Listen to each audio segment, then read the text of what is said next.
And I'll just tell you right now, one of my lessons, don't wait for the right time, folks.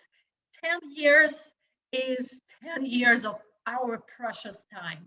If there is anything else, if you're going to live my life very soon, I want you to take that lesson, which my personal lesson, but I just know how important it is for us not to wait for the right time, especially right now where it has been 9 months like a baby of COVID-19. We are in the holidays. It's like maybe not the right time right now, maybe later, maybe something else. But it took me 10 years to came up with this where I'm actually living, not waiting for the right time.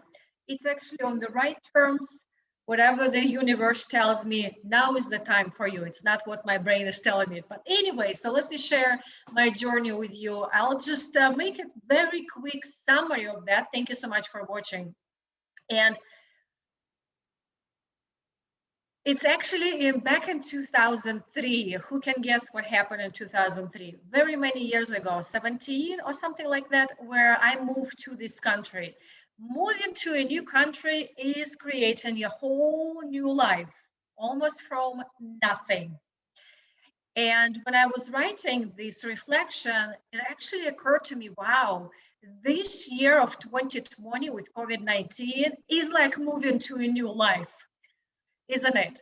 So what is it in your life that was so dramatic, maybe still right now, maybe it's this year, I think for most of us is this year, where you find yourself, I'm in a new life, I'm in the new life circumstances.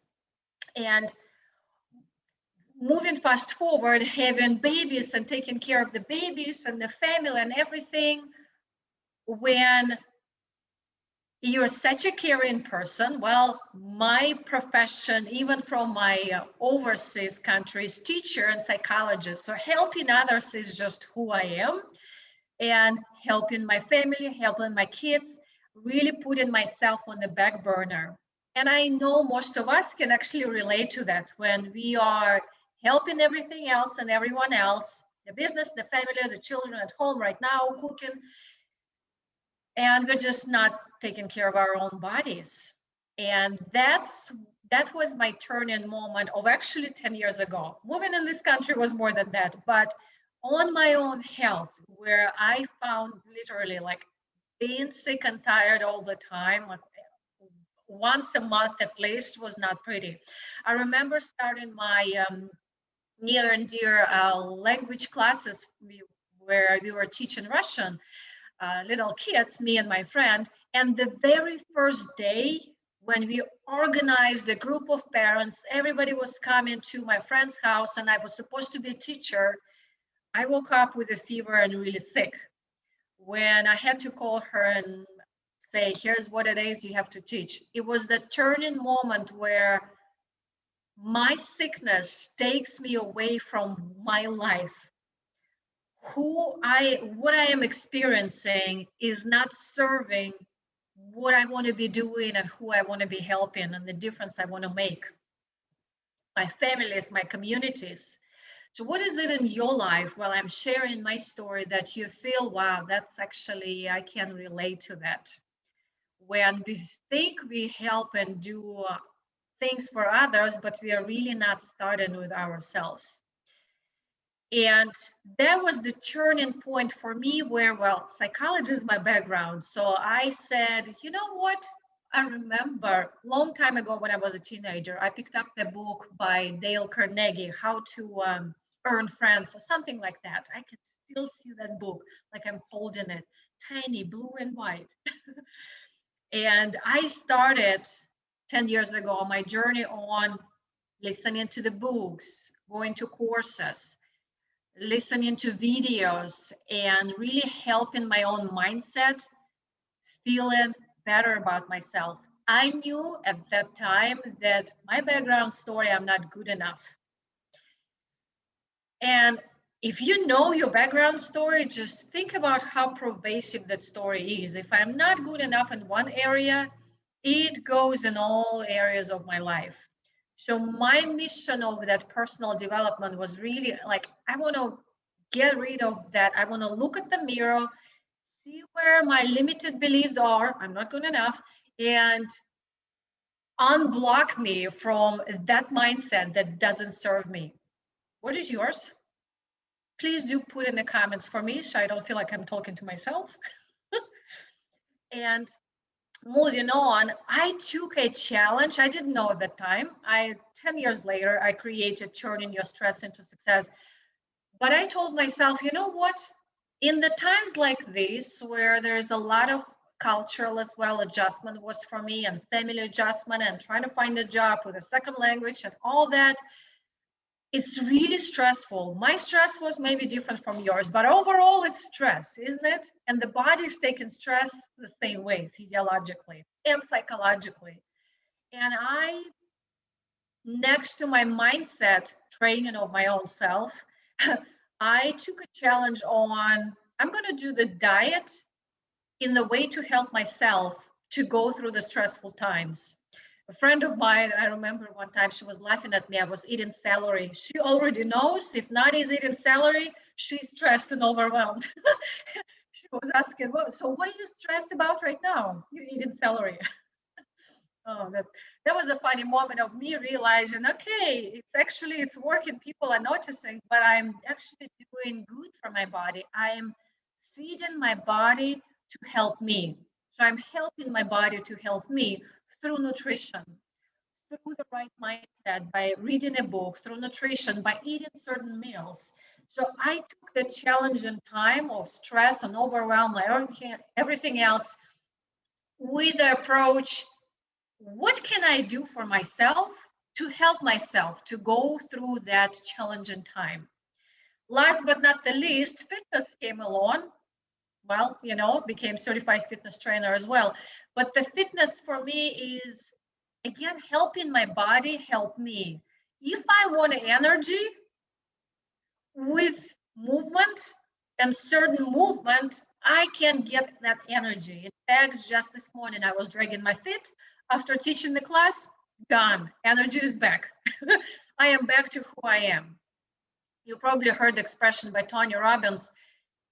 If you want to change your emotion, change your motion. So be how you want to feel, move how you want to feel, eat how you want to feel, think how you want to feel. I know it seems like easy, but that's why it took me 10 years figuring out. And in fact, I want to share one more personal discovery for me. When I signed up for the first marathon, it was not because I signed up for a marathon, I always wanted to run it. Really not. For me, it was, if I can run 42 kilometers, yes, it's 26.2 miles. If I can run that far over 4 hours nonstop, close to 5, according to my speed, if I can do that hard physical challenge, I can do anything. I can make the money I want. I can have the business I want. I can have the relationships I want. This was my personal challenge that I put for myself to do that. So what is yours? Do you have an experience in your life similar? Maybe not marathon, maybe something else, like when you did that, or when I do this, anything is possible. So that's actually how, and I'm looking at my notes, throughout all these years of adjusting, how can I help my body go through the stressful times by helping my body to help me? Because it's really this way. I'm not expecting my body to be happy and healthful for me. I am helping my body to be that, so I can feel that. Are you following the sequence here? So when I hear people saying you're such a caring and friendly and energizing person, yes, and I generate that. Brendon Burchard, High Performance Habits, says it perfectly. The plant doesn't have energy, it generates energy. So who you see me is, that's what I generate. So if we want to love, here's my belief. through all this journey of personal, and therefore now created the business with coachingbynadia.com. Feel free, please, to check out the website. Give me your feedback. It's a new website. My belief in when I love the world and I love the people and I want to help, I only can do it through loving myself.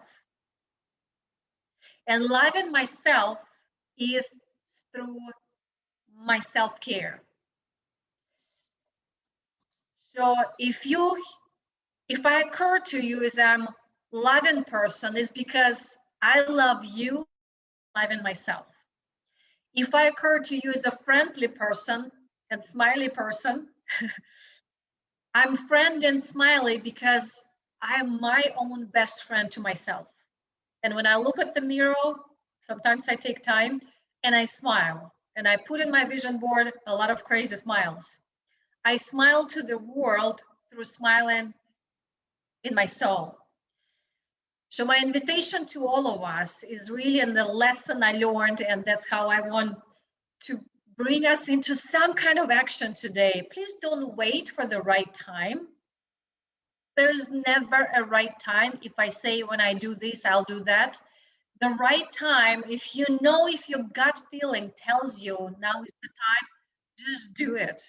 The right time is when you know it's the right time, not when your brain tells you, I'll do it after the holidays. And my second lesson I learned is, this is my recent lesson of this year, maybe I'll create another life out of that, is please ask for help. Asking for help can be different. Your close people, your relatives, your friends, coaches, your team members. Just ask for help to do together. Great work is not a work by one individual. Great work is the work by team. So if you know you need assistance, just ask for it. You save time, you save money, you save emotional, negative emotions that you will just enjoy the process. If it's your own wellness and personal journey, asking for help where the guidance is there for you, it's also so much more fun and effective and faster when you do it not by yourself. All right. Well, folks, so this is my life lesson of turning my stress into success. And I can from the bottom of my heart, I can say that this is my personal testimonial where going through stress and learning how to manage stress by positive thinking or whatever mindset you need to work with, or your mind blocks, through helping nutrition to help your body, through helping your body through movement, and figuring out, finding the right system for you to manage yourself through the stressful times. When the good time comes, it will be easy.